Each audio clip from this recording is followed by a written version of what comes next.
4 states' most watched news starts now. Good Tuesday morning and welcome to the KOAM Morning News. It is 5 o'clock. I'm Michael Hayslip. Going to be a little bit cool, a little bit cloudy, and we've got some rain already rolling into the northern portion of the 4 states as we go to the Skywatch storm tracker. Kind of opposite in nature of what we had yesterday as far as directions go. While we saw it roll in from the south yesterday, this morning it is up to the north. Now, similar in nature to yesterday, it is very light, it is pretty scattered, and it's moving in from the west, and the hardest rain that we see there in the yellow and orange will stay through central Kansas, and it will continue to lessen in intensity as it moves into our counties. Give you an idea as far as our sweeping radar goes, where the hardest rain would be, and we're not seeing hardly any patches of very hard rain. We are getting some showers there just on the southeast portion of Chanute, and then right in between Chanute and Iowa just to the east.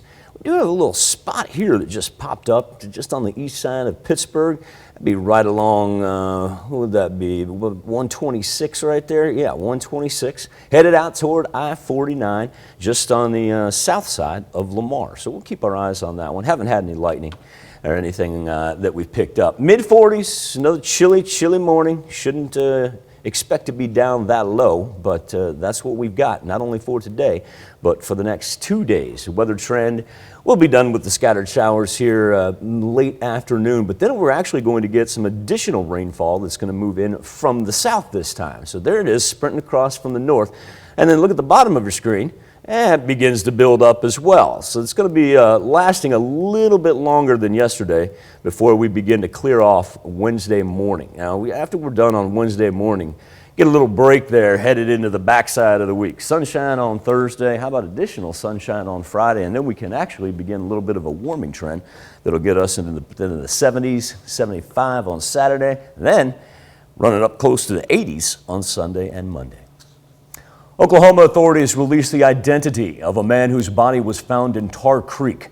Police with the Grand River Dam Authority identified the man as 24-year-old Casey Hampton of Miami.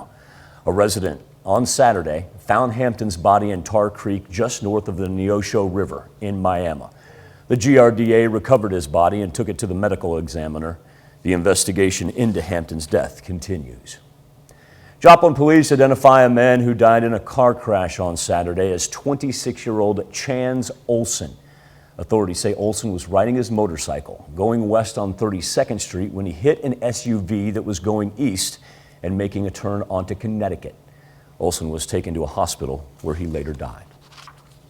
Joplin city leaders discuss proposed additions to the city's downtown, while others express concern over parking.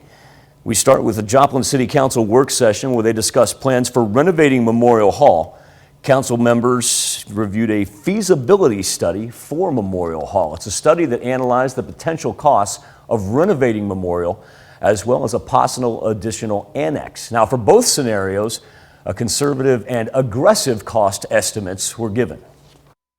I've heard from the community, and there's certainly one of the things that we hear a lot about at the city is the need for entertainment and amenities, and this would be a versatile space for the community to have, and something that could provide a lot of different opportunities for and a lot of different entertainment options.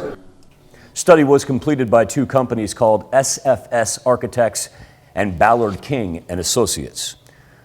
Proposed project once again raising concerns over downtown parking, the issues brought to surface last year upon the release of a parking study for the Cornell complex. It's taking the place of the Memorial Hall parking lot, which reduced the amount of parking available downtown. And now, the proposed renovation of Memorial Hall itself and a proposed project at the old library called Project Launchpad are reigniting parking concerns.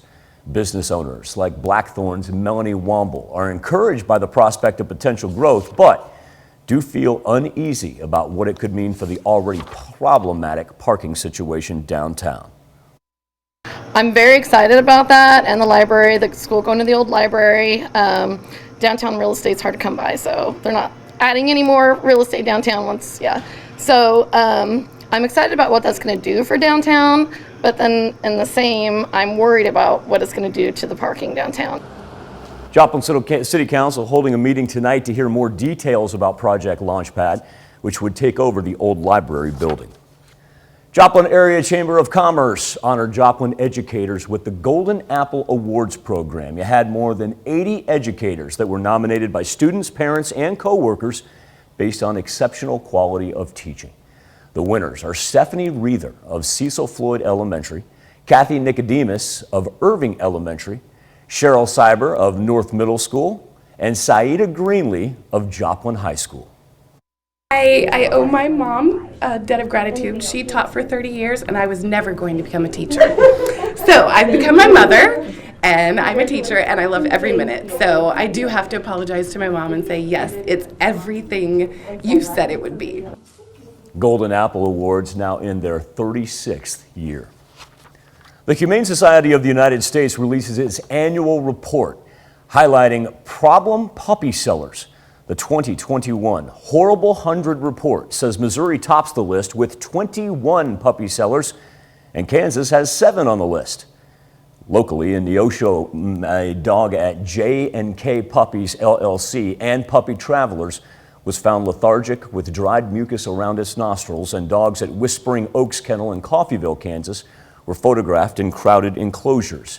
However, these businesses were not cited by the USDA. You can find the complete Horrible 100 report on our website. That's at KOAMnewsnow.com. 2 Northeast Oklahoma businesses are recognized for their contributions to the community. The Dog House and Zach's Cafe in Miami have both been recognized for their efforts to help feed the hungry with Giving Walls. Giving Walls allow customers to buy meals for other people who may not have enough money to buy a meal on their own. On Saturday, the restaurants were given citations from the Oklahoma State House of Representatives. They came in and surprised me with that. Got a little teary-eyed, but it's our town. That's how great we are. It was shocking. I did not think that was going to happen, and I'm really just thankful that everyone's seeing all the hard work that all of us little restaurants are doing, and I just hope that more people jump on. Both White and Perry say they've received donations from people all over the country, even from people in Australia and Germany. Last week we told you about the Missouri Department of Conservation wanting you to be bear aware. Well, a St. Louis area suburb became very bear aware when a juvenile black bear showed up in their neighborhood. Officials with the Missouri Department of Conservation captured the bear Sunday evening in the St. Louis County town of Richmond Heights. They'll relocate the bear somewhere with fewer people. Conservation officials will then tag his ears so he can be identified if spotted again. 150-pound animal believed to be about 18 months to 2 years old. Bear sightings had been reported through the weekend in several St. Louis area communities, including Webster Grove, Fenton, Sunset Hills, and Brentwood. Now, we've got a very, very exciting show coming up this week on KOAM and Fox 14. It's called Vaccine Day. This is going to take place on Thursday. Experts from Mercy Hospital Joplin, they're going to be taking your calls, answering your questions live on air regarding the COVID-19 vaccine. Going to want to make sure that you tune in to each newscast, and of course we'll kick it off all right here Thursday on the KOAM Morning News with our Vaccine Day special. Now that we're sitting just a little past 5:07, temperatures sitting mid-40s, everybody pretty close together. Not a whole lot of differential there, but it is a little bit chilly. We'll transition into the Skywatch storm tracker, take a look at where our rain is on this Friday morning, because it is coming down, albeit light. Coming in from the north this time as it tracks from west to east.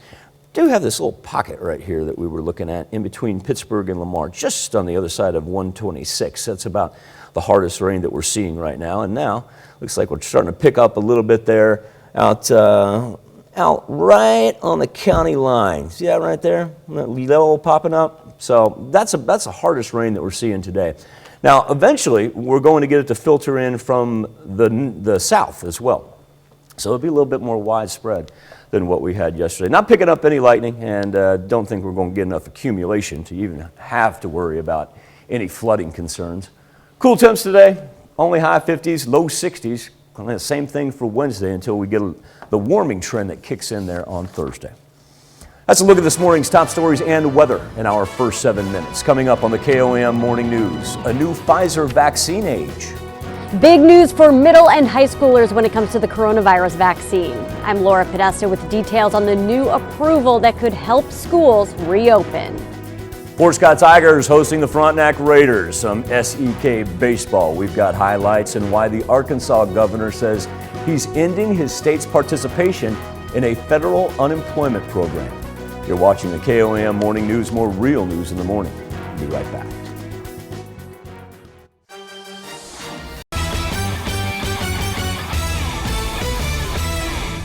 Two of the hottest high school baseball teams in Southeast Kansas meeting last night in Fort Scott. The hometown Tigers welcoming in the Frontenac Raiders. Fort Scott winners of 10 of their last 11. Frontenac's won 8 of its last 10. In the first inning, Cal Cousins fights it off into right center. Luke Bradbury, he's going chugging all the way from second. Tigers up 1 after the first inning. And in the second, they get another as Dryden Cousins pulls it into right.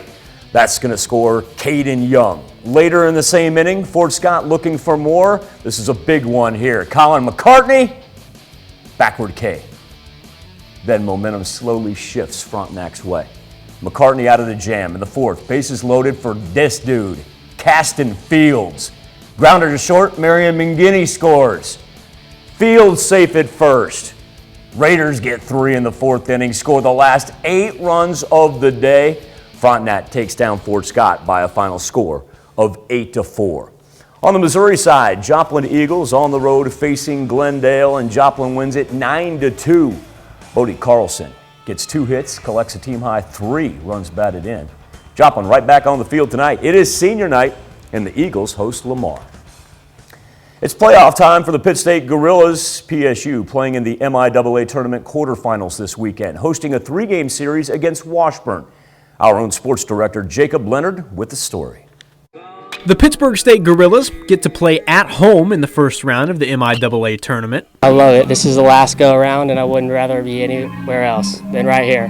It's we got a great group of guys, and we're looking forward to getting after it. This is what you talk about in August, to have a chance to get in the conference tournament and then see what happens when you get in there. So we're excited about it. You know, first weekend, you got to find a way to win 2 games. We're out of school. I mean, this is our job. Like Coach always says, we're professional baseball players now. The Gorillas are the number 4 seed and will host Washburn for a 3-game series beginning Friday.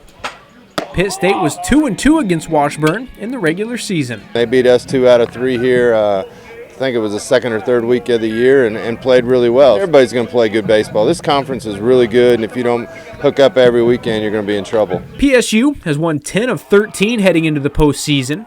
They're hoping to carry that momentum to an MIAA tournament championship, but first, they need it to carry them past this first series. Everybody wants to get to that next weekend and to a regional and everything, so we know we got our work cut out for us. You know, I mean, the world does. We put in a lot of work in the off season, and obviously during the season, it's grind. 40 games is a lot of games, even though we had 10 cut from last year. It's a grind, and we'd love to go get that championship. There's 8 really good teams. I really believe that. I think anybody this weekend, somebody's not going to show up in Joplin that's a top 4 seed is my belief. I just don't want it to be us. Pittsburgh State's first game against Washburn, that's going to be Friday evening at 6, game 2. That's Saturday, and if necessary, they'll play the 3rd game on Sunday. Still to come on the KOAM Morning News, the ongoing conflict at the Israel-Gaza border. Dozens of rockets fired from Gaza into Israel, the holy city of Jerusalem targeted as well. I'm Trey Yingst. I'll have more after the break. And to check on our 7-day forecast when the KOAM Morning News returns. Kind of flipped the script on this Tuesday morning compared to what we had yesterday. Everything rolled along the Kansas-Oklahoma state line. Light rain through the southern portion of the 4 states. Now on a Tuesday morning, we're going to roll it up to the north. Seen a little bit filter in, just kind of a split off every now and then from the original band up to the north. And once again, all the harder rain staying through central Kansas and no lightning, and we're not going to pick up enough that we'll have any flooding concerns with it as well.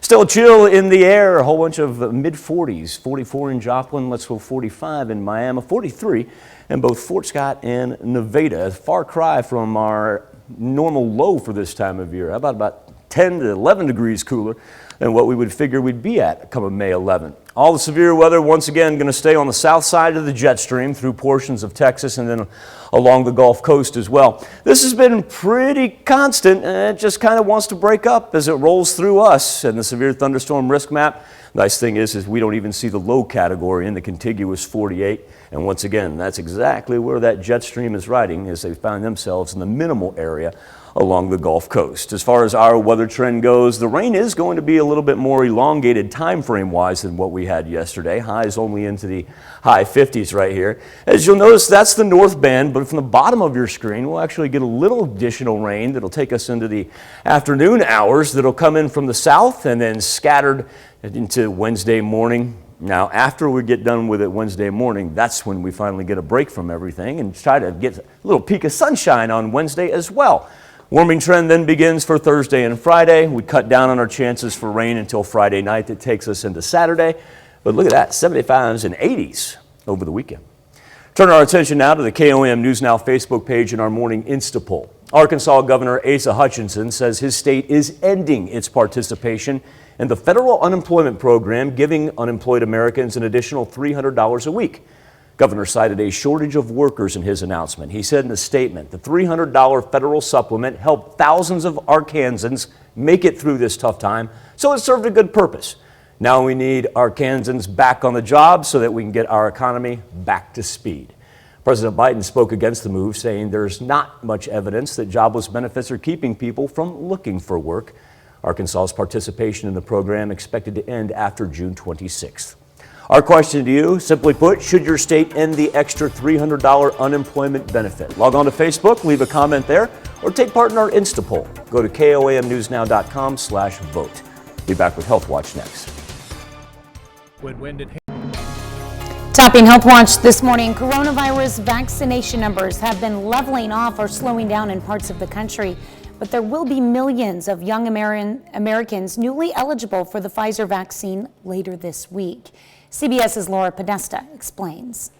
About 17 million children ages 12 to 15 can start getting the Pfizer vaccine as soon as Thursday, after the FDA expanded its emergency use authorization. We know this is a big step for our country. Acting FDA Commissioner Dr. Janet Woodcock. Now, parents and guardians can rest assured that in making our decision, the agency undertook a rigorous and thorough review of all available scientific data. Pfizer's clinical trial showed the vaccine is highly effective in preventing COVID-19 in young people, and there were no serious side effects. To be able to participate in sports or play in the band or not have the guilt associated with doing something that they should be doing on a daily basis, I think will be a huge relief. A recent study showed 30% of parents will get their kids vaccinated as soon as possible, but about a quarter say they won't. There's that subset of people who are maybe not complete vaccine refusalists, but maybe vaccine hesitant. Unlike measles, mumps, and rubella or chickenpox, other things, this is taken more of a politicization. Health officials are also searching for ways to vaccinate Americans who just haven't made it a priority. We really need to reach out to more of our population in their 20s and 30s. In Western New York, they gave away alcohol. They made it easy here. We came in and we even got a free shot and a free beer. Pfizer is also conducting trials for children 6 months to 11 years old and expects to have results this fall. Laura Podesta, CBS News. Today, President Biden is meeting virtually with a bipartisan group of governors about the successes and best practices of their state COVID-19 vaccination programs. New research at Penn Medicine finds a drug used to fight ovarian and prostate cancer may also help pancreatic cancer patients. More than 2/3 of pancreatic patients with a certain gene mutation saw their tumor shrink when given the drug Recuperib.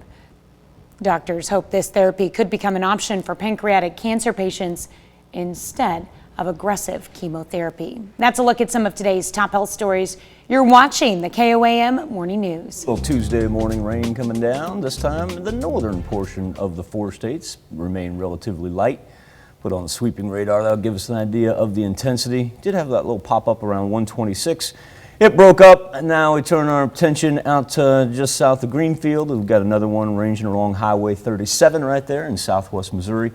Majority of it has stayed to the north, and the heavy rain has stayed out to the far west, and it'll continue to break up as it moves toward us. This is just about what we saw yesterday. Just instead of the southern portion, it is down, it is up to the north. Temperatures are cool outside, anywhere from low 40s to mid 40s, 42 in Pittsburgh compared to 46 in Neosho, so not a big gap in temperatures. While the rain continues to the north for the early morning hours, when we get to the afternoon, look at that, little band sprints through there for the afternoon and evening hours. Rain kind of carries us in a scattered variety into Wednesday morning. Then we finally get some sunshine Wednesday afternoon.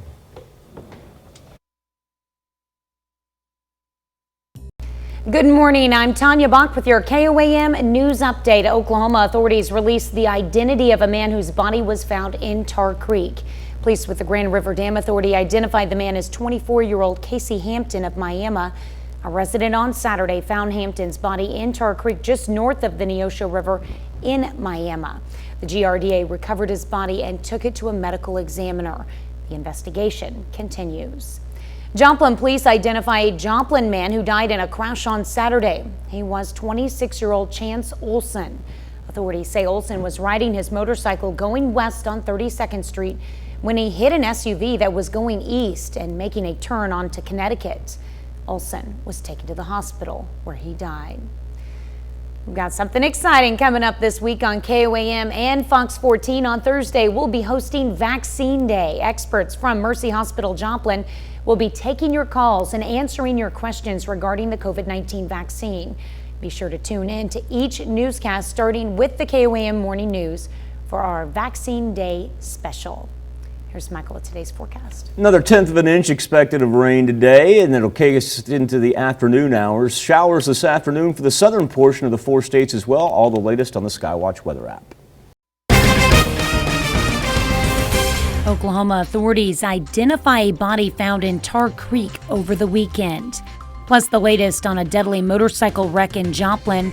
And Joplin business owners voice parking concerns as the city considers new additions to downtown. The 4 states' most watched news starts now. Good morning and welcome to the KOAM Morning News. It's 5:30. I'm Tanya Bach. We've got a cool, cloudy day ahead of us with more chances of rain. Here's Michael with a first look at the forecast. Yep, already picking up some this Tuesday morning in the northern part of the 4 states. Everything moving from west to east. Second consecutive day that we've seen that. Difference today is we're just going to start in the north before we get to the south. Not everybody's going to be able to escape and get out on the dry side because this is just round 1, and we're going to have more that's going to work in from the south. Kind of keeping our eyes down in southeastern portion of Oklahoma right there. Starting to see it build right along the Red River. That's going to be thunderstorm activity. Not going to affect us. So we'll just go with some good old-fashioned May showers today. Another damp and cool one, 44 in Joplin, 43 in Parsons. Throw Lamar in at 43 as well. Going to be cool this afternoon. High 50s, the clouds sticking around. Let's talk about that rain. Because while it starts up in the north, look at the bottom of your screen. There, we're coming in out of Oklahoma right there. So afternoon showers for the southern portion of the 4 states. That's going to be some of the heaviest rain that we'll get this week when that one rolls through. Could get about ½ an inch with it. Going to be a whole lot more, though, as you get down into eastern Oklahoma, western Arkansas, just at the very bottom of our screen, staying out of our highlighted counties. We do have a flood warning in effect right now for the Little Osage. It's about 1.5 feet above flood stage. That's just minor flooding. And then carries us from Tuesday evening into Wednesday morning. And then we finally got a chance to clear off, get a little sunshine there by the time Wednesday is done. Still going to be cool on Wednesday, though.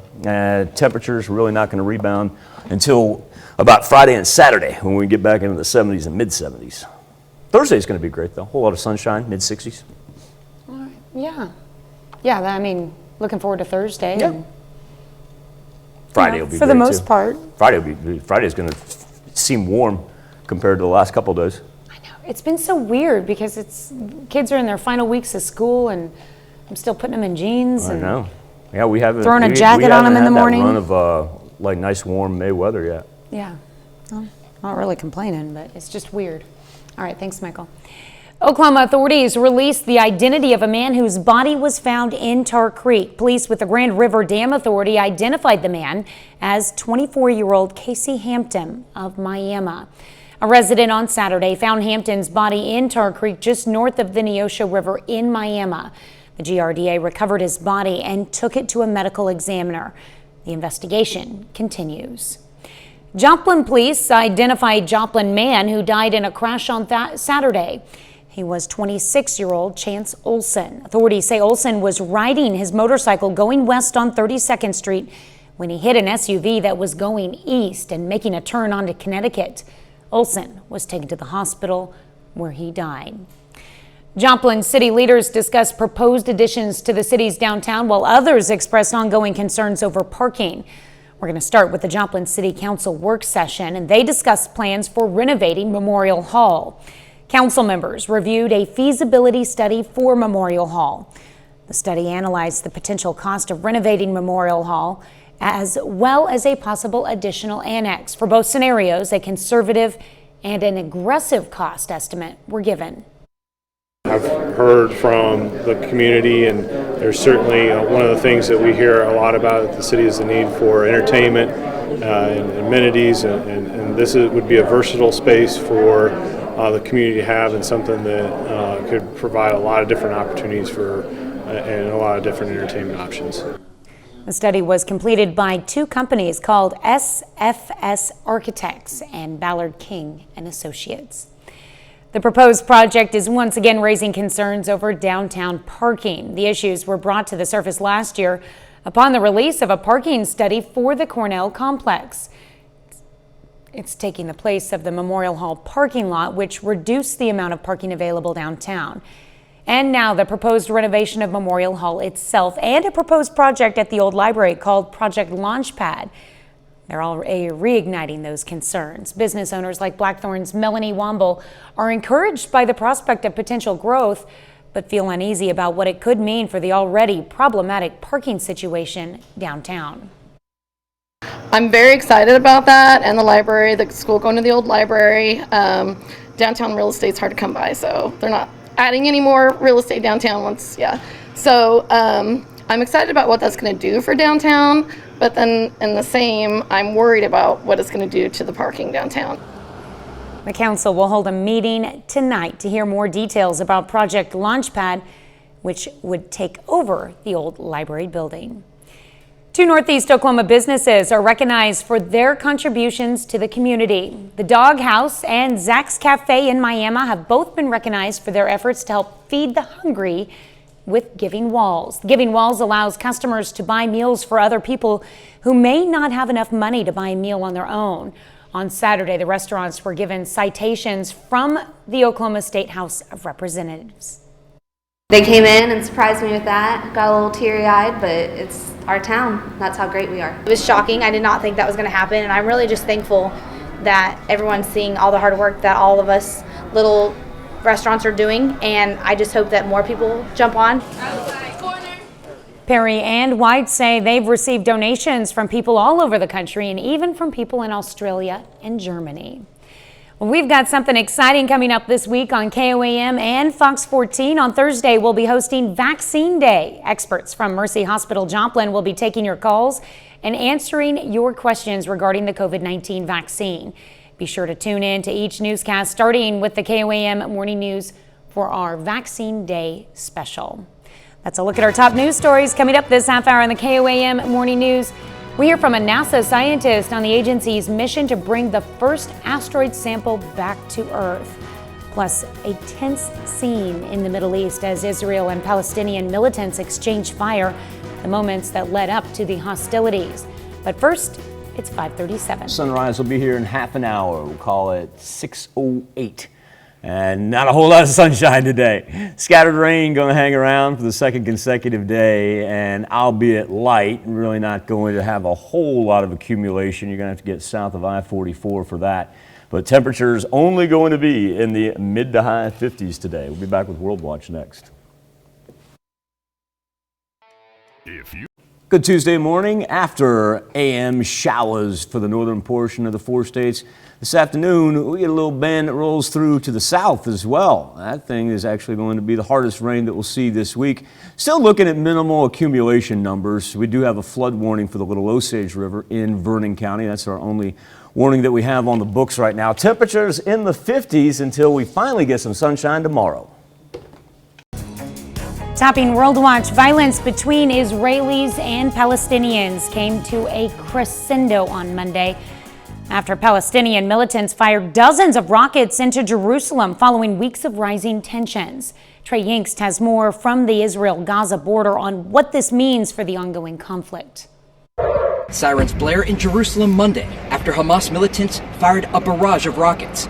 Israelis celebrating Jerusalem Day, scattered in the streets, taking cover as explosions were heard throughout the city. This shortly after more than 300 Palestinians were injured in a standoff with Israeli police at the Al-Aqsa Mosque. Israeli officers stormed the sacred compound, firing tear gas, stun grenades, and rubber bullets, as some Palestinians responded by throwing stones. The symbol is that we need to remember that we're still fighting for Jerusalem. The Israeli state is an amazing state, but we still have enemy that wants to destroy us. The violence is a culmination of weeks of escalating tensions between Palestinians and Israelis. Protesters have taken to the streets to condemn Israel's plan to evict several Palestinian families from their homes in East Jerusalem. This also comes during the Muslim holy month of Ramadan, a time of heightened strain between the two religious groups. We're coming here to protest because of the three families that are being ethnically cleansed from their neighborhood. Their houses are being taken away and given to settlers. We're just here to show support for these families. The Israeli military responded to the rocket attacks with airstrikes in Gaza and increased security presence along the border. Israel is committed to maintaining the freedom of worship for all in our capital, Jerusalem. We cannot tolerate this sort of orchestrated violence and will do what needs to be done to restore quiet. Prime Minister Benjamin Netanyahu says Israel will respond with great force and the conflict could last for several days. The European Commission is pursuing further legal action against AstraZeneca over delayed shipments of its COVID-19 vaccines. An EU spokesman says it's mostly a procedural move after the initial lawsuit was filed last month. The bloc argues AstraZeneca's delivery delays and supply issues hampered the rollout of vaccinations across Europe, resulting in a breach of contract. The drug maker denies that and says it's fully complied with the agreement. A prehistoric find in Mongolia gives a new look at a reptile that could resemble modern-day birds. Scientists from the University of Witwatersrand in South Africa say this Shuvia deserti lived around 80 million years ago in the Gobi Desert. The reptile was a bird-like predator, which looks more like a chicken, and did its hunting at night. Researchers say it had large eyes, an owl-like hearing to find its prey, and only one claw on each front appendage. That's a look at some of your biggest headlines from around the world. Let's toss it over to Michael for our Something to Talk About. If only we could find like a mosquito that bit one of those birds and was stuck in amber, and we could then put it on an island after we recreated it. What if that is what the snipe really looks like? Something tells me it would go drastically wrong and the animals would break free from the park that we had created. Life finds a way. Now I gotta get serious with our Something to Talk About on the KOAM News Now Facebook page. Arkansas Governor Asa Hutchinson says his state is ending its participation in the federal unemployment program that gives unemployed Americans an additional $300 a week. Governor Hutchinson citing a shortage of workers in his announcement. He said in a statement, quote, "The $300 federal supplement helped thousands of Arkansans make it through this tough time, so it served a good purpose. Now we need Arkansans back on the job so that we can get our economy back to full speed." Now, President Biden spoke against the move, saying there's not much evidence that the jobless benefits are keeping people from looking for work. Arkansas's participation in the program expected to end after June 26th. Our question is, should your state end the extra $300 unemployment benefit? And right now, 97% of you say yes. And I was harkening back in my memory bank here trying to find a last time that we had one that was that high. So it'd be interesting to see where this one ends up at. You can also leave your comments on the KOAM News Now Facebook page. Let's come back with the news you need to know before you head out the door right after this. Here's a check of today's top headlines, the news you need to know before you head out the door. The FDA authorizes Pfizer's COVID-19 vaccine for children ages 12 to 15.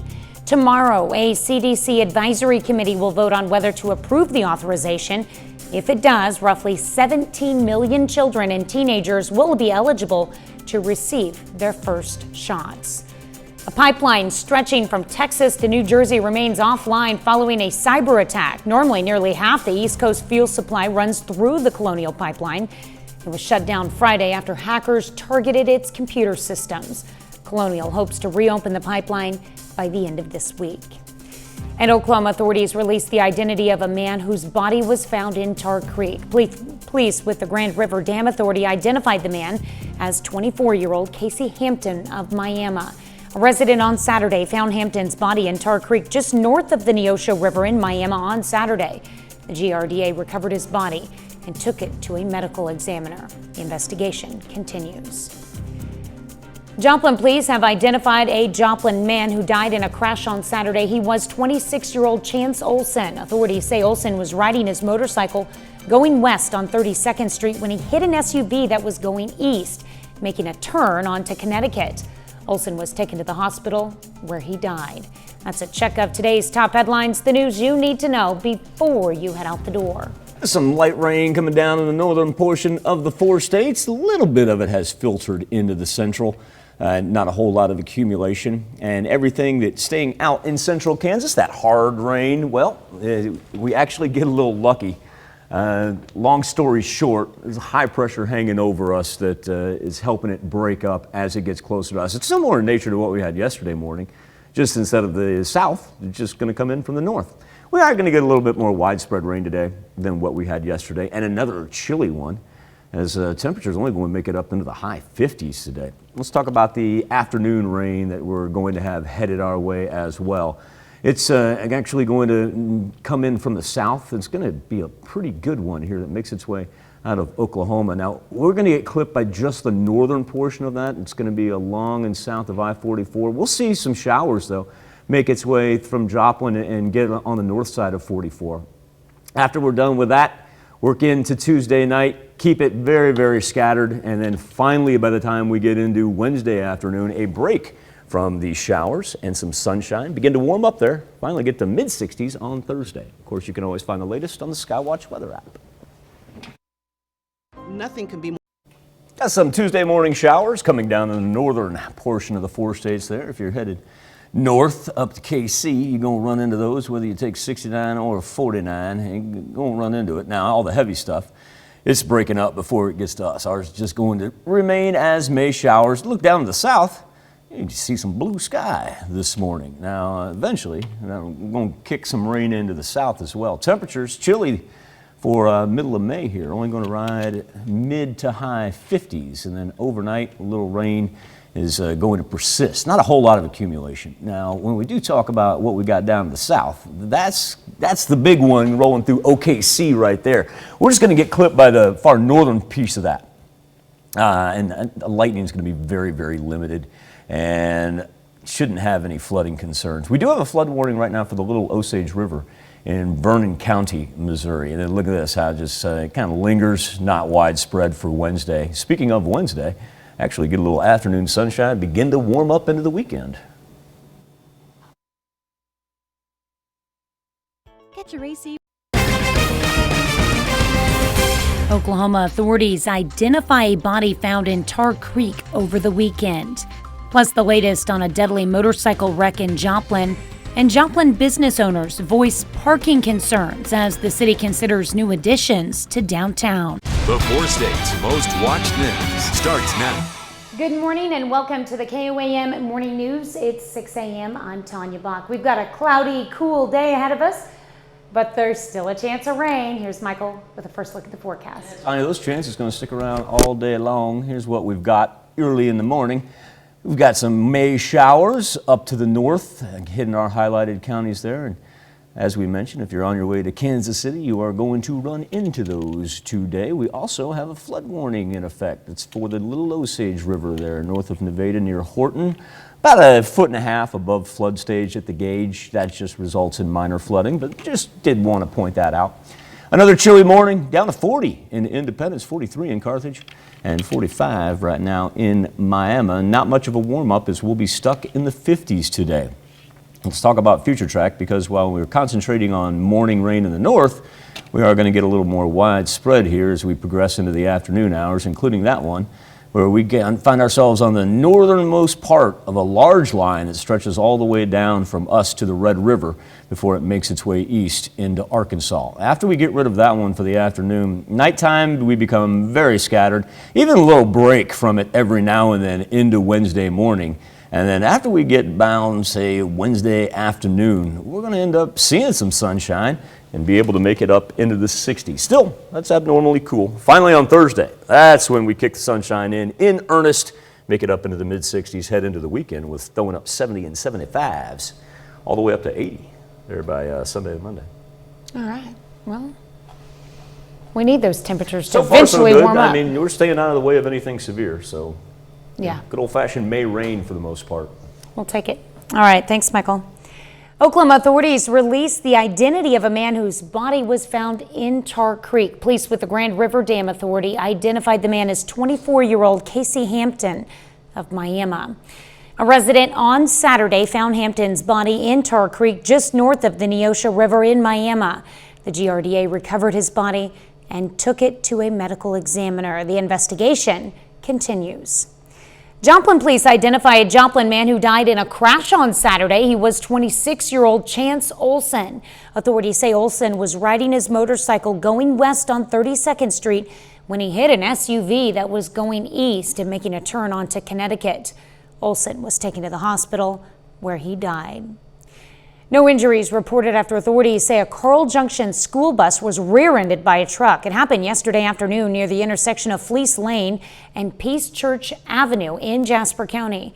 According to the Missouri State Highway Patrol, the driver of the truck thought the gas pedal was the brake.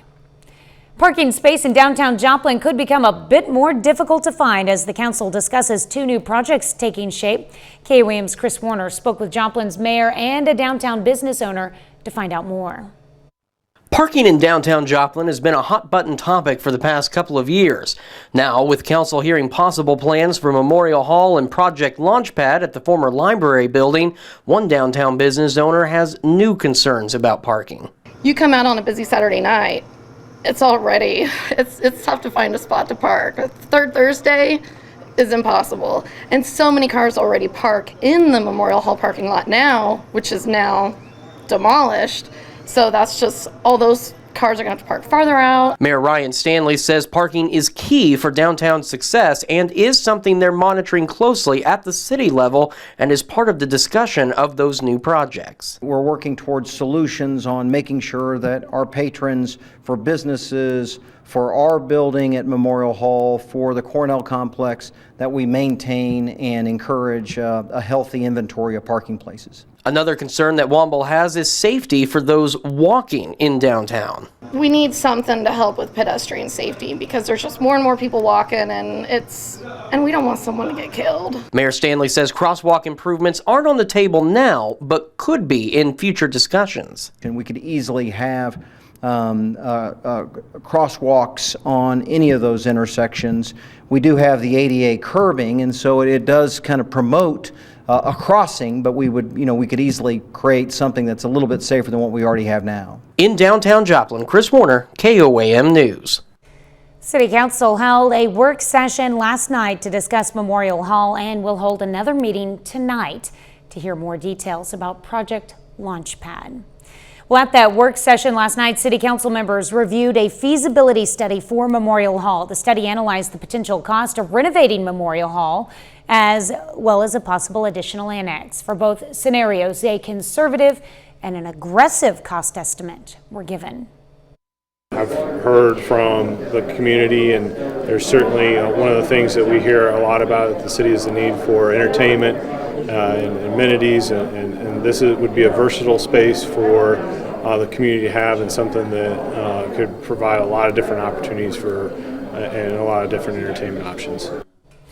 The study was completed by two companies called SFS Architects and Ballard King and Associates. Joplin Area Chamber of Commerce honors Joplin educators with the Golden Apple Awards program. More than 80 educators were nominated by students, parents, and co-workers based on their exceptional quality of teaching. Winners are Stephanie Reether of Cecil Floyd Elementary, Kathy Nicodemus of Irving Elementary, Cheryl Sieber of North Middle School, and Saida Greenlee of Joplin High School. I owe my mom a debt of gratitude. She taught for 30 years and I was never going to become a teacher. So I've become my mother and I'm a teacher and I love every minute. So I do have to apologize to my mom and say, yes, it's everything you said it would be. The Golden Apple Awards are in their 36th year. Congratulations to all of them. Last week we told you the Missouri Department of Conservation wants you to be bear aware. Well, a St. Louis area suburb became very bear aware when a juvenile black bear showed up in their neighborhood. Officials with the Missouri Department of Conservation captured the bear on Sunday in the St. Louis County town of Richmond Heights. They will relocate the bear somewhere with fewer people. Conservation officials will tag his ears so he can be identified if spotted again. The 150-pound animal is believed to be 18 months to 2 years old. Bear sightings had been reported throughout the weekend in several St. Louis area communities, including Webster Groves, Fenton, Sunset Hills, and Brentwood. Well, we've got something exciting coming up this week on KOAM and Fox 14. On Thursday, we'll be hosting Vaccine Day. That's when experts from Mercy Hospital Joplin will be taking your calls and answering your questions regarding the COVID-19 vaccine. Be sure to tune in to each newscast, starting with the KOAM Morning News for our Vaccine Day special. 6:07. Looks a little bit like this with showers in the northern part of the 4 states. Every now and then we've seen a pop up here in between Pittsburgh and Lamar throughout the course of the morning. Heaviest stuff going to stay through central Kansas, but we're not quite done yet because with cooler temperatures and cloudy skies for today, we're going to have additional rainfall that will eventually make its way into the southern portion of the 4 states. And remember, this is the old high resolution, so a lot of this, the lighter stuff, doesn't even make it to the ground. That, however, is. We get clipped by a northern portion of a band that stretches all the way down to the Red River this afternoon. Real scattered here for overnight. And then finally, looking like some sunshine Wednesday afternoon. A whole lot of sunshine there on Thursday. All right, that's a look at this morning's top stories and weather in our first 7 minutes. Coming up on the KOAM Morning News, summer travel plans for vaccinated seniors. Most older Americans are now fully vaccinated. For many of them, that means it's time to travel. I'm Wendy Gillette with how seniors are sending travel bookings soaring. Plus, we find out more about NASA's mission to bring an asteroid sample back to Earth. And declining vaccination rates, how the White House is pushing back against vaccine hesitancy. You're watching the KOAM Morning News. More real news in the morning. We'll be right back. In Money Watch this morning, the European Union is preparing a plan to reopen to vaccinated Americans, and many seniors are ready to go. Travel advisors say the older travelers are among those leading bookings. CBS News correspondent Wendy Gillette reports on the surge from New York. Gail and Bob Grossman are frequent travelers, vacationing in places like Italy, Brazil, and Ireland. But international trips were no longer possible when the pandemic hit.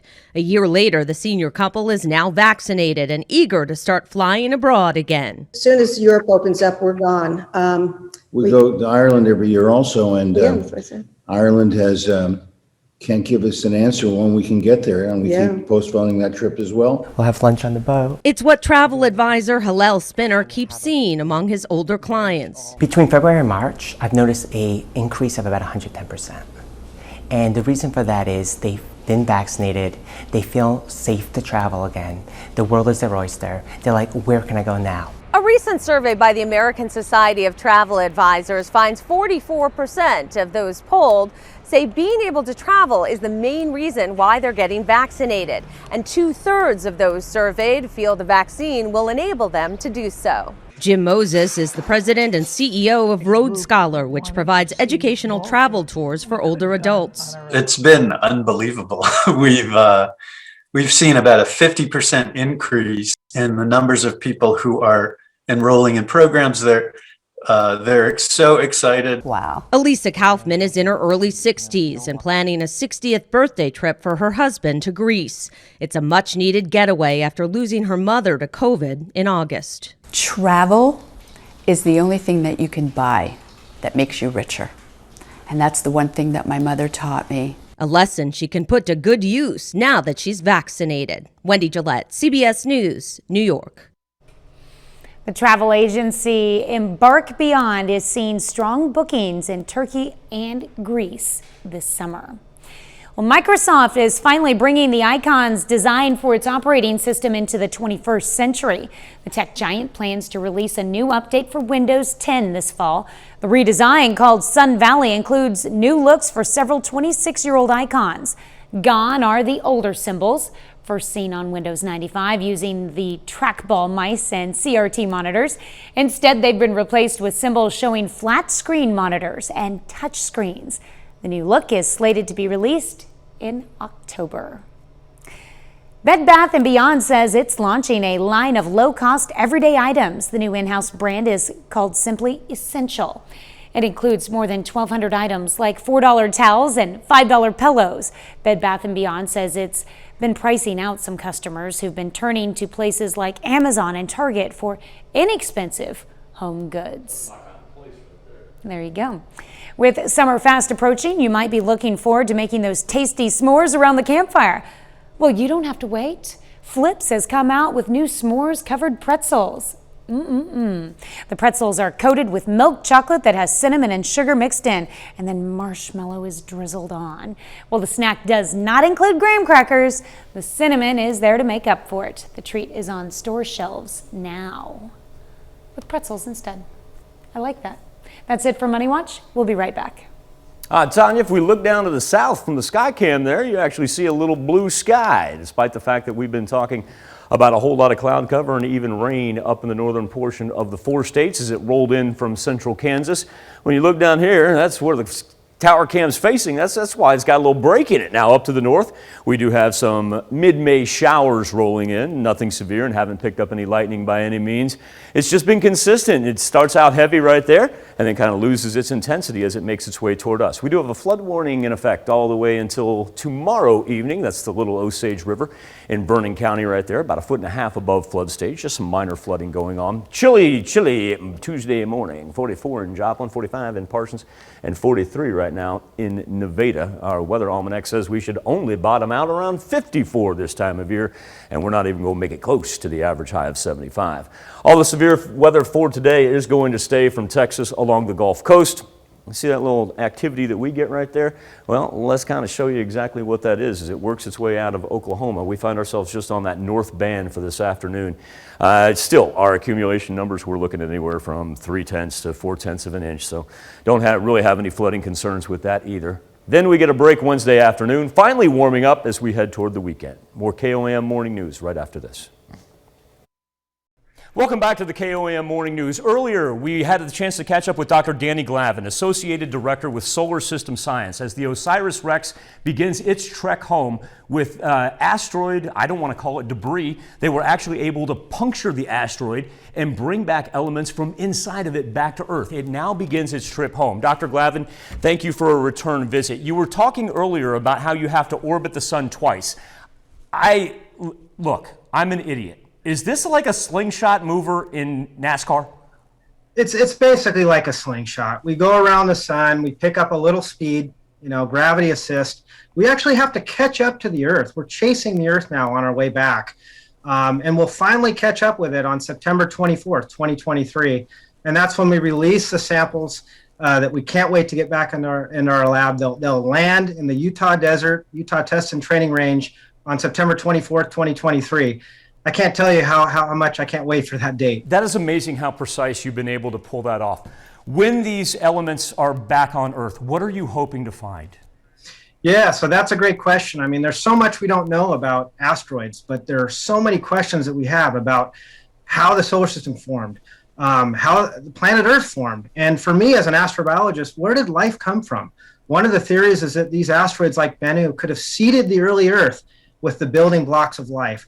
So one of the first things that I want to do when we get these samples in the lab is to look for some of those chemical building blocks. When you talk about chemical building blocks, is there any way to analyze and forgive me if I say this wrong, is it Bennu? Is that the name of the asteroid? Asteroid Bennu, yeah. Is there any way that you have any preliminary idea what chemical compounds were on Bennu before it gets home? Or is this something that you've got to wait for until September of 2023? So we have some pretty good indications that Bennu is a carbon-rich asteroid. So think, a giant piece of charcoal, right? And so there's carbon there. Carbon is a fundamental element of life.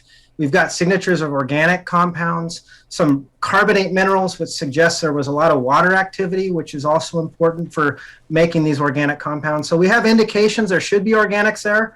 But again, we won't know for sure until we have these samples in our laboratory. Dr. Glavin, I know you've got to go track OSIRIS-REx on this trip home. Congratulations to you, your entire department, and all of NASA. Dr. Danny Glavin, Associated Director for Solar System Science at NASA. Dr. Glavin, thank you and congratulations. Thank you. Go OREX. We'll have more KOAM morning news for you right after this. Topping Health Watch this morning, federal health officials may soon consider lifting the indoor mask mandate. At the same time, COVID vaccination rates are declining and there is growing concern that herd immunity could be out of reach. Doug Luzader has the story this morning from Washington. For public health officials, this may be a critical question. Will lifting mask mandates help provide an incentive for those who don't want to get vaccinated? Could mask fatigue and the promise of mask freedom be the key to winning over vaccine holdouts? Dr. Anthony Fauci says the CDC could begin lifting its recommended indoor mask mandate. We do need to start being more liberal as we get more people vaccinated. As you get more people vaccinated, the number of cases per day will absolutely go down. Fauci was responding to criticism from former FDA Commissioner Scott Gottlieb, who had earlier pushed the CDC to lift outdoor mask mandates. He says indoor mandates should be next. And in states where prevalence is low, vaccination rates are high, and we have good testing in place, so we're identifying infections, I think we could start lifting these restrictions indoors as well on a broad basis. But that first part is critical. Where vaccination rates are high, he said, the CDC has reported a significant slowdown in vaccine demand after a peak in early April.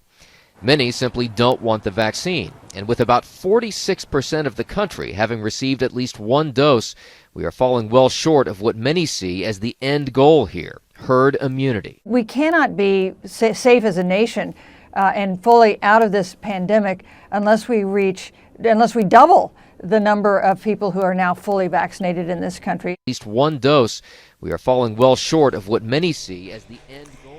And some populations are doing better than others. More than 80% of those over the age of 65 have gotten at least one dose of a vaccine. Well, there could be a fourth COVID-19 vaccine in the U.S. available later this year. The Maryland-based biotech company Novavax says it will seek emergency authorization in the third quarter of this year. The vaccine was originally slated to be reviewed by the end of June, but has pushed that deadline back. The company also hopes to get authorization in the UK and Europe. A Novavax vaccine is expected to be administered through 2 doses 21 days apart. That's a look at some of today's top health stories. You're watching the KOAM Morning News. Morning rain beginning to fall a little bit there on the west central portion of our counties, and now we're getting a little bit in southwest Missouri as well. Relatively light, not looking at anything severe. We won't even pick up any of that yellow or orange this morning that we see in central Kansas. Now, eventually, we will pick up a little bit heavier rain here this afternoon, especially down to the south. So take a line, go from about Pittsburgh and stretch it east. And that's where we'll see the heavy stuff for the afternoon into the evening hours. Then we're back to light and scattered there for early Wednesday morning. That's the high resolution radar once again. So it's definitely not widespread overnight. Then we get some Wednesday sunshine. That'll be a nice welcome relief. And Thursday we begin warming up as we head into the weekend. All the latest on the Skywatch weather app.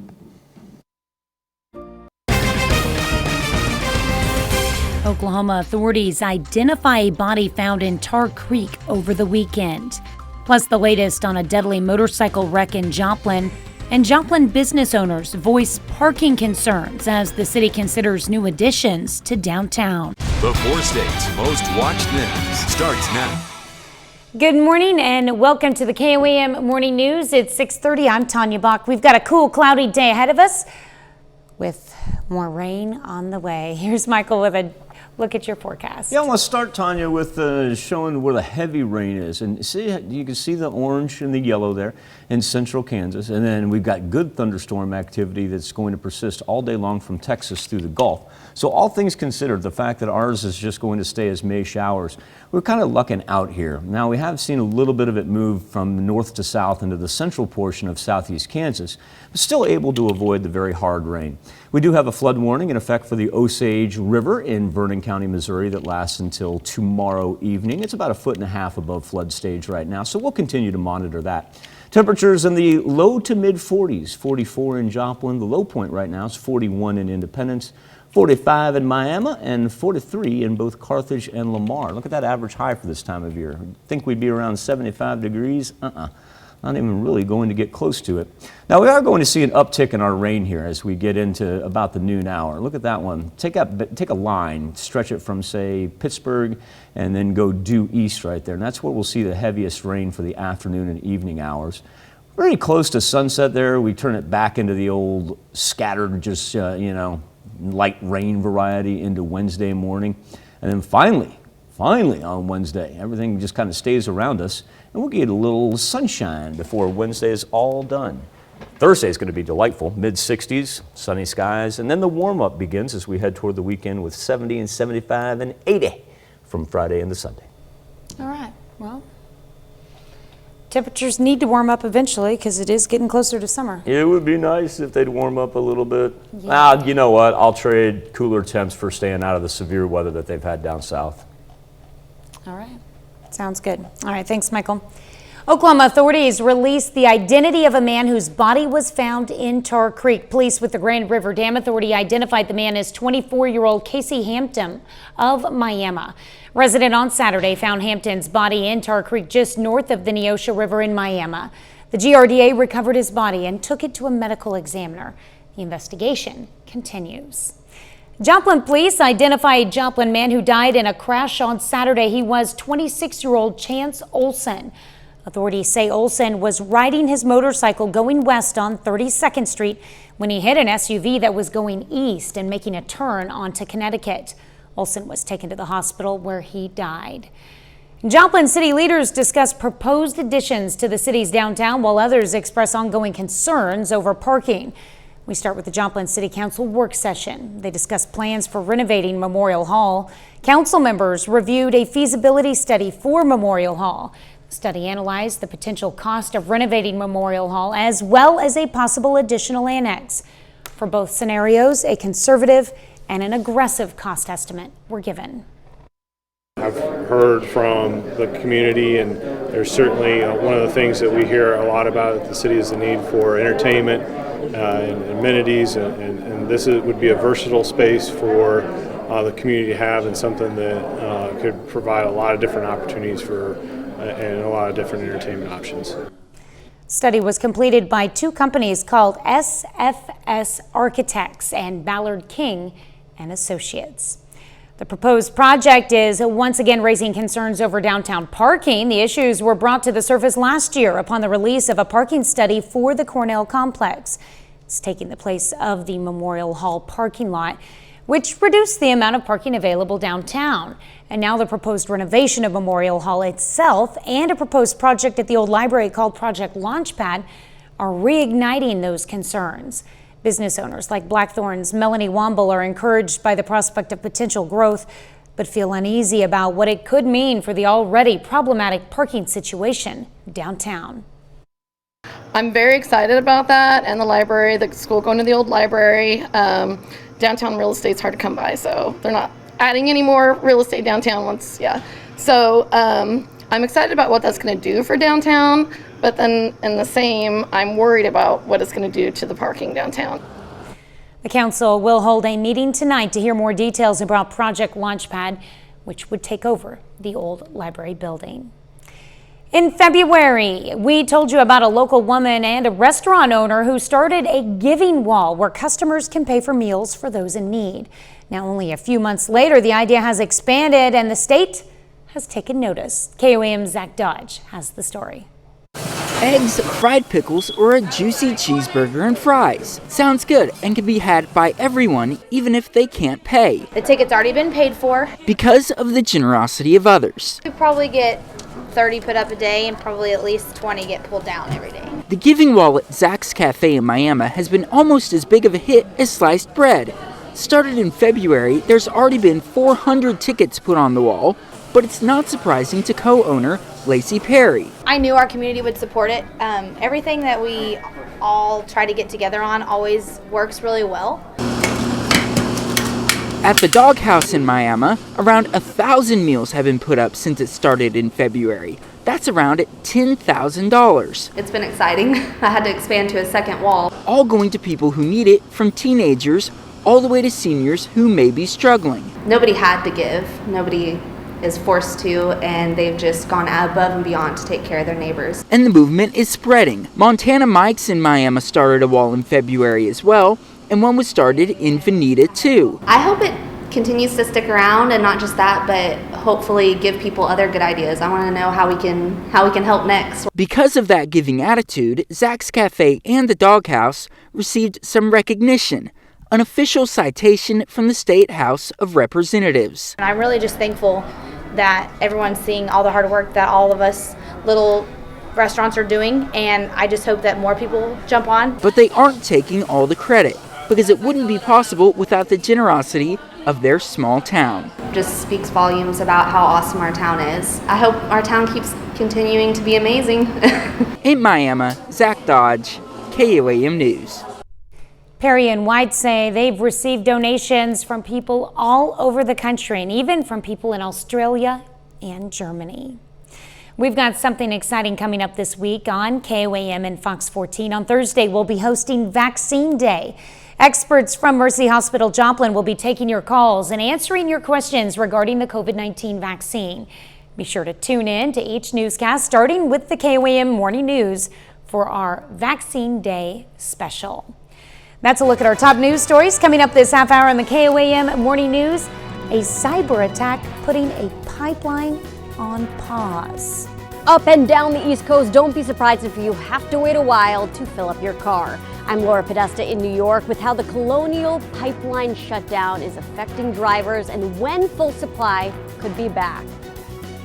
Plus, for our Something to Talk About, we're asking, should your state end the extra $300 unemployment benefit? We let you weigh in, but first, it's 6:37. Chilly and damp today as the rain begins in the north, currently coming down along 69 and 49, and eventually spreading to the south this afternoon. Temperatures only in the 50s. We'll be back with Nation Watch next. Topping Nation Watch this morning, a mad dash to fill up on gas after a cyber attack puts one of the country's largest pipelines on pause. The run has already caused some gas stations in several states to run out of fuel.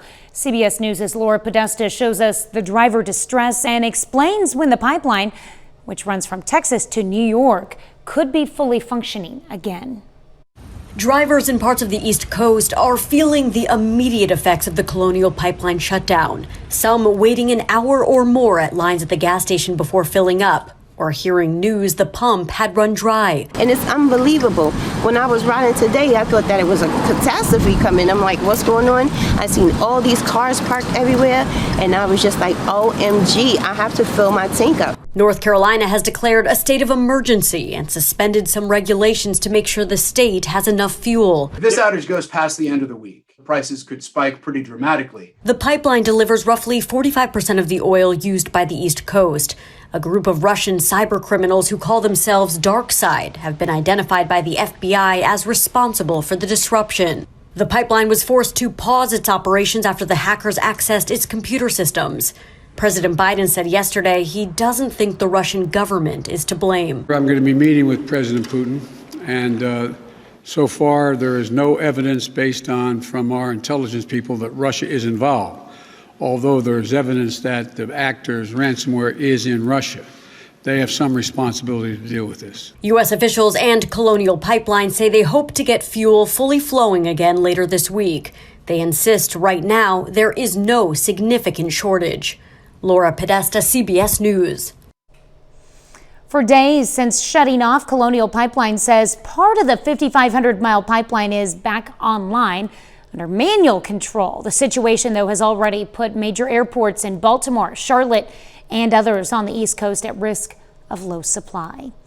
The FDA authorizes Pfizer's COVID-19 vaccine for children ages 12 to 15. Tomorrow, a CDC advisory committee will vote on whether to approve the authorization.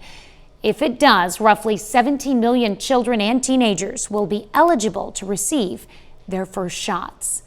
Spacex is accepting a popular cryptocurrency as payment for an upcoming moon mission. The Geometric Energy Corporation says it paid SpaceX in Dogecoin to secure a spot for an 88-pound satellite on a mission called Doge 1. It's slated to take off in early 2022 and will obtain lunar spatial intelligence from sensors and cameras. Dogecoin is a digital currency founded by two software engineers in 2013 as a joke. It's now one of the most popular cryptocurrencies on the mark. Elon Musk refers to it as a hustle.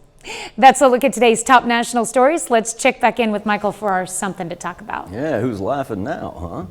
On the KOAM News Now Facebook page and our morning Insta poll, Arkansas Governor Asa Hutchinson says his state is ending its participation in the federal unemployment program, giving unemployed Americans an additional $300 a week. Governor cited a shortage of workers in his announcement. He said in a statement, the $300 federal supplement helped thousands of Arkansans make it through this tough time, so it served a good purpose. Now we need Arkansans back on the job so that we can get our economy back to full speed. President Biden spoke against the move, saying there's not much evidence that the jobless benefits are keeping people from looking for work. Arkansas's participation in the program is expected to end after June 26th. I still can't remember a time where we ran our morning Insta poll and it stayed this consistently high. 96% of you saying yes, your state should end the extra $300 unemployment benefit. You can make your voice heard by going to KOAMnewsnow.com/vote or logging on to the KOAM News Now Facebook page. We'll be back and celebrate birthdays and anniversaries next. All right, one final look at the Insta poll. Haven't had a whole lot of movement here. 91% of you still saying yes. By the way, I was updating the Skywatch weather app. Remember, that is downloadable for free on all your mobile devices, especially as we get into severe weather season. But one look at the Insta poll. Should your state end the extra $300 unemployment benefit? And right now, 91% of you saying yes, your state should end it. Remember, the poll stays open each and every morning. You can make your voice heard by going to KOAMnewsnow.com/vote. Tanya, I said earlier, I can't remember one that we had registered this high on either side, and yet at the close of the show, still come out around 90%. Yeah, usually it switches. It'll be interesting to see what it does as we switch into Fox 14. Right, yeah, I'm very curious about that as well. All right, thank you, Michael. Here's a check of today's top headlines, the news you need to know before you head out the door. The FDA has authorized Pfizer's COVID-19 vaccine for children ages 12 to 15. Tomorrow, a CDC advisory committee will vote on whether to approve the authorization. If it does, roughly 17 million children and teenagers will be eligible to receive their first shots. A pipeline stretching from Texas to New Jersey remains offline following a cyber attack. Normally, nearly half the East Coast fuel supply runs through the Colonial Pipeline. It was shut down Friday after hackers targeted its computer systems. Colonial hopes to reopen the pipeline by the end of this week. Oklahoma authorities released the identity of a man whose body was found in Tar Creek. Police with the Grand River Dam Authority identified the man as 24-year-old Casey Hampton of Miami. A resident on Saturday found Hampton's body in Tar Creek just north of the Neosho River in Miami. The GRDA recovered his body and took it to a medical examiner. The investigation continues. Joplin police identify a Joplin man who died in a crash on Saturday. He was 26-year-old Chance Olson. Authorities say Olson was riding on his motorcycle going west on 32nd Street when he hit an SUV that was going east, making a turn onto Connecticut. Olson was taken to the hospital where he died. And that's a check of today's top headlines, the news you need to know before you head out the door. A little chilly and wet on a Tuesday morning. There's where we currently stand, and our temperature is only going to be in the high 50s this afternoon. Additional rainfall is going to make its way into the southern portion of the 4 states here during the afternoon. It's part of a band that stretches from us down to the Red River. Becomes more of the scattered and lighter variety into Wednesday morning, and then Wednesday afternoon we finally get a little sunshine and begin a warm up that'll take us into the 70s, if not 80s, by the end of the weekend. All right, well, coming up today at noon, we're making a Napoleon Trifle in the Mr. Food Test Kitchen. I have no idea what that is. It's a fancy dessert. Now we're talking. A layered dessert. I like that. Of course, your morning news continues on KOAM. The CBS Morning News is coming up next. Or you can switch on over with us on Fox 14, where your only local morning news continues. And we've got some breaking news coming out of Russia that you're going to want to stay tuned and find out about as we transition on over. I want everybody to try to stay dry today. Have a good Tuesday. Please be safe. We'll do this all again tomorrow morning. And we're going to do it again today at noon.